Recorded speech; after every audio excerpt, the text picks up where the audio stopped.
Now, if you guys have been watching for a while, then you will know that I have an Amazon store in Australia, and I have been documenting my journey over on this channel, so if you're interested in that, you can go and watch the playlist. But I also wanted to do a video today about who shouldn't start an Amazon store.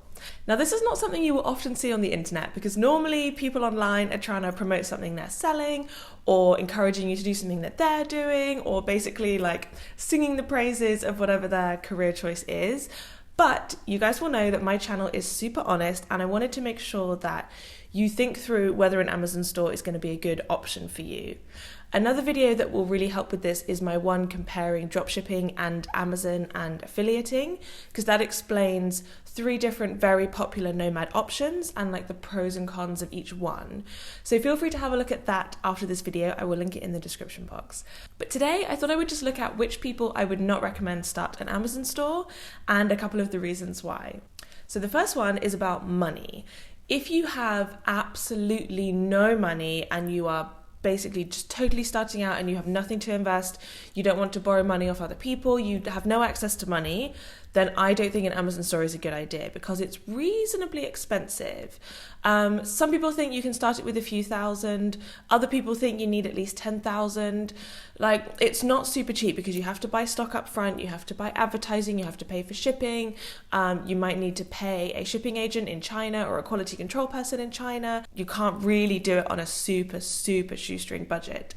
Whereas if you are just starting out and you have no money, then I would maybe recommend freelancing, where you can just make a page on Upwork and just have customers come to you. And even dropshipping is a bit better because at least you don't have to buy the stock, but you do still have to get traffic, and that's probably going to cost money because you're probably going to need to spend on ads, SEO, boosting your posts, that kind of thing. But dropshipping you might be able to do with no money, it will just take a long time. But Amazon, you really can't do it without some kind of investment to start with. Similarly, if you're someone who needs money straight away, Amazon is quite a slow burn. So I would say maybe after 6 months, you can draw some money out of the company. But until then, and most likely for a lot long after then, you are reinvesting all of the money that it makes. So right now, we've been doing our Amazon store for a year. We're not taking any money out, and we don't intend to take money out for quite a long time. And that's not the way it has to be, because we're doing a weird strategy because we have other sources of income. So we're just reinvesting everything, and that's our deliberate choice. But even if you want to draw money out, I think it's highly unlikely you could pull a salary within the first 6 months, possibly even within the first year. So Amazon, really, the money is in the long term. So let's say after a year, you can draw a salary every month with reasonably low effort, and it can be quite a high salary. And after 2, 3, 4 years, you can sell your store for honestly like $1 million.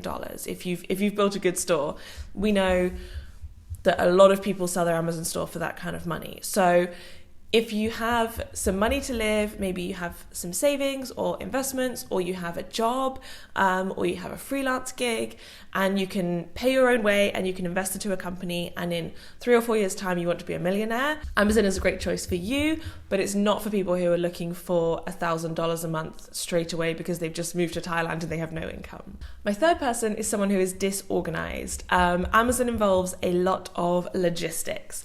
You're communicating with different suppliers. You might have multiple suppliers for multiple products. You need to order them in time to get them shipped and delivered to Amazon before they sell out. You need to be launching new products at the same time, getting reviews. It's a very organized email and spreadsheet heavy work, which suits me very well.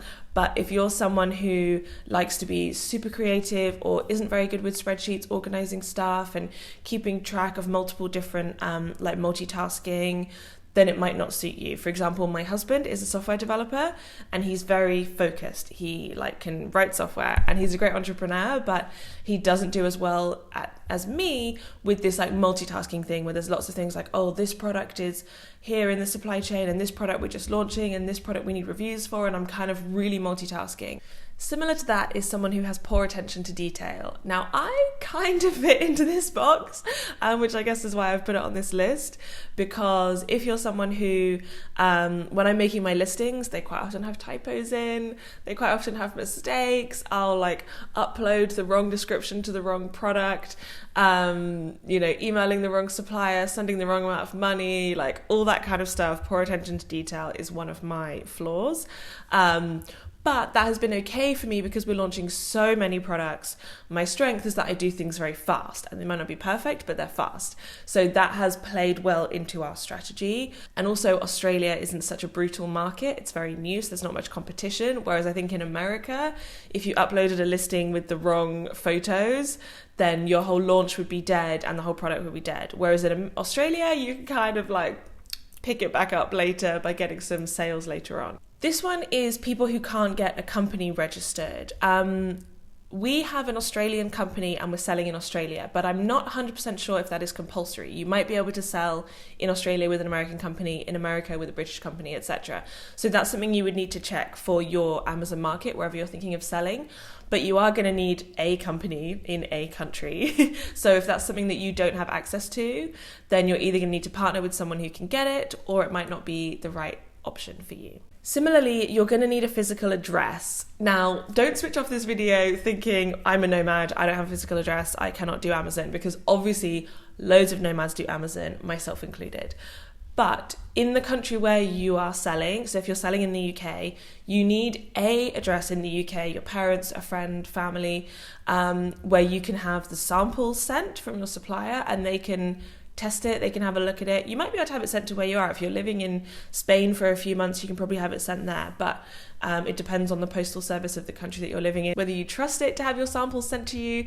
But you need someone who can receive the samples and like test them, see if they're any good.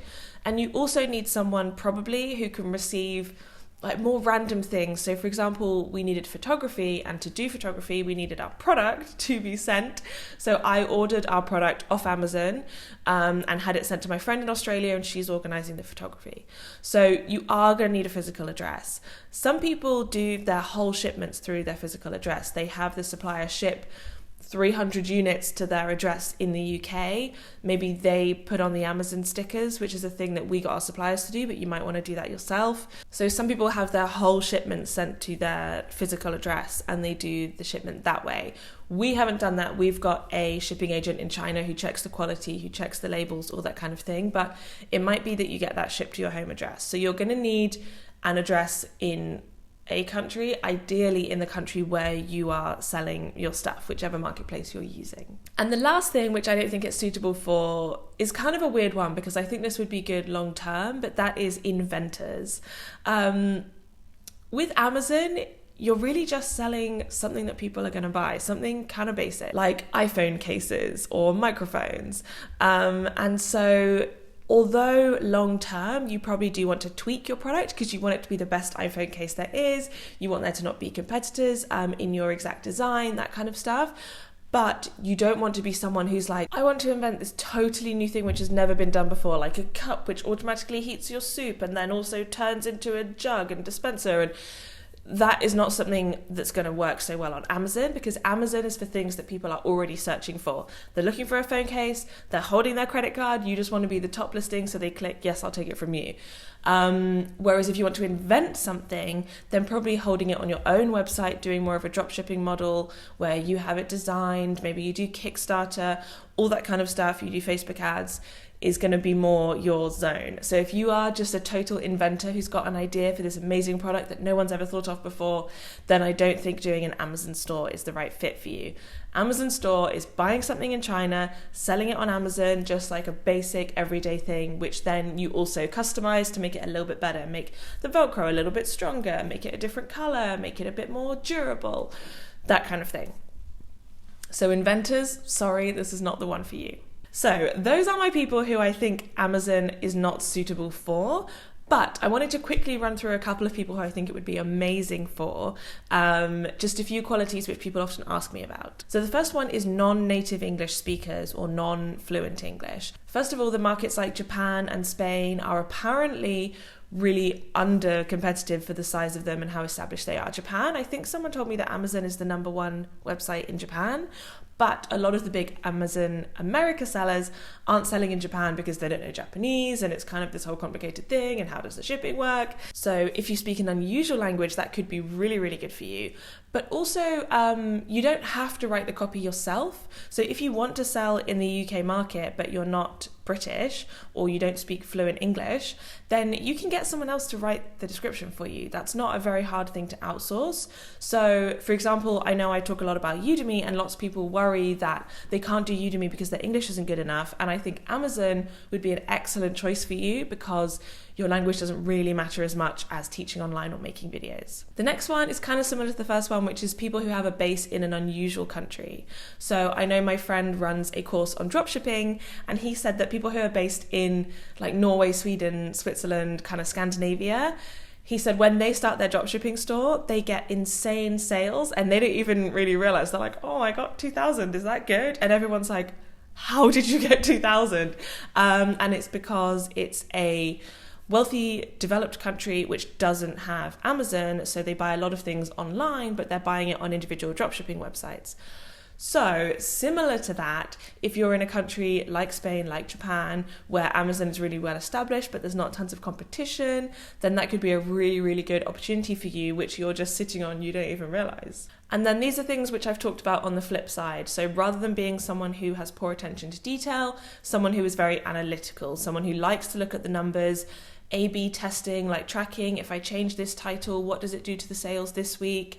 Looking at your click-through conversions. Amazon gives you a ton of stats. So if you're someone who is good at tracking all that kind of thing and looking at week to week how things change, tweaking it, trying to improve your conversions, then this will suit you really well. Similarly, someone who is a brand new nomad, I know I said that you need money and you need the money to not be particularly urgent, but if you have your personal expenses set up, then this is a really good place to start because it has a big potential exit and you can learn it from scratch. There's tons of courses online, tons of information, lots of other nomads are doing it, so they'll be happy to help you. So I think it is a really good place to start for brand new nomads, as long as you have your living expenses covered from savings or some kind of other job. So yeah, someone who's looking for a big exit and also someone who has no skills. My video with digital nomad jobs with no skills is, I think, maybe my top performing video. So kind of in line with that, if you're someone who you're doing freelancing as a physiotherapist, but you don't know how on earth to start online, I think Amazon is a really good option for you because there's so many good courses which will just teach you step by step. So you don't necessarily need to already know how to do coding or how to do graphic design. Everything that you need on Amazon is really straightforward. It's mostly just searching for a product, buying the product, like using email, and then writing the listing, maybe a bit of Photoshop on the photos, but really the skills that you need are not particularly advanced. It's more about putting the time in, being analytical, all that kind of stuff. That is the end of this video. I really hope that was useful to you and it helped you understand a bit more about what Amazon FBA is and the kind of people that it would be good for or not so good for. I look forward to seeing you guys in my next video. Don't forget to subscribe and have an amazing week. Bye.